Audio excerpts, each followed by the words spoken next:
আসসালামু আলাইকুম বন্ধুরা, আশা করি সবাই ভালো আছে। আলহামদুলিল্লাহ আমিও ভালো আছি।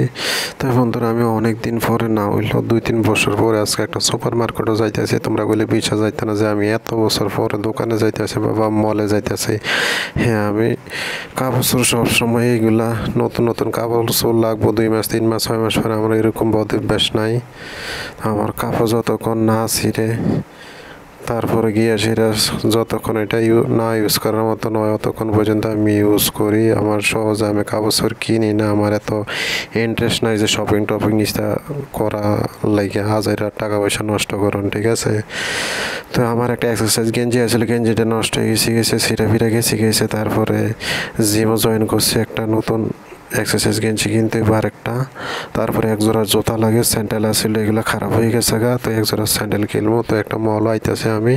তো বন্ধুরা, আমি মলের মধ্যে ঢুকে গেছি, ঠিক আছে। সিকিউরিটি গার্ডে ভিডিও করছি না, সিকিউরিটি মানা করতেছে ভিডিও করানোর লেগে। তারপরে কইয়া ক্যামেরাটা লুকিয়ে আইছি। তো এই যে ভিতরে হিমায়ত আইসি গিয়ে মনে করে ভিতরে মপসপ মাত আছে যারা ভিতরে কাজ টাজ করে। তো এগুলোর মধ্যে বিরাট বড় মল আর কি, ঠিক আছে। মানে পুরাটা ঘুরে দেখানো সম্ভব না, আমার সময় নাই এত।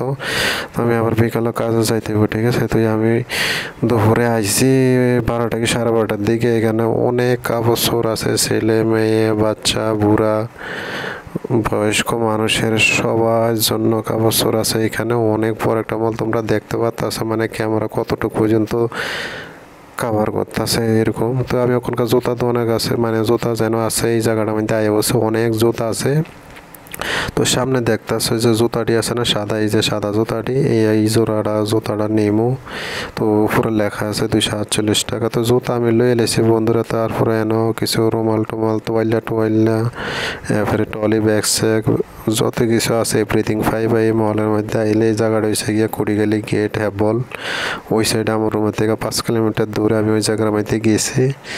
তো ওই যতটুকু পারে ঘুরে অল্প অল্প দেখাবো। তো এই জায়গাটা দেখাইতেছি, ঠিক আছে। এই জায়গাটায় র্যাকের মধ্যে শার্ট আছে, তারপরে কটন প্যান্ট আছে, তারপরে লাস্টে যে জায়গা দেখতেছে এদিকে এগুলো সব জিন্সের প্যান্ট ছোট বড় উভয় সবার জন্য আছে না। তো লাস্টের জায়গার মধ্যে আমি 1-2টা প্যান্ট দেখছি, পছন্দ হয়েছে, কিন্তু টাকা কাপড় হইতেছে না দেখে নিতে আসি না।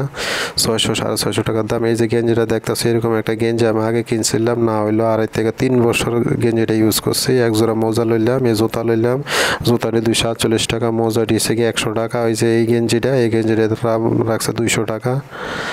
তারপরে লইয়া নিলাম এগুলো লইয়া বাস এতটুকু, আর বেশি কিছু শপিং না। তো এনে কিছু মানি ব্যাগ আছে, ঠিক আছে। মানি ব্যাগগুলো অনেক সুন্দর, দেখো বাইক এট 1 ফ্রি, মানে একটা কিনলে আর একটা ফ্রি। তো মানি ব্যাগগুলো দাম 200 না 150 টাকা করে জানি, এনে বডি রেট লেখানে ভুলে গেছি।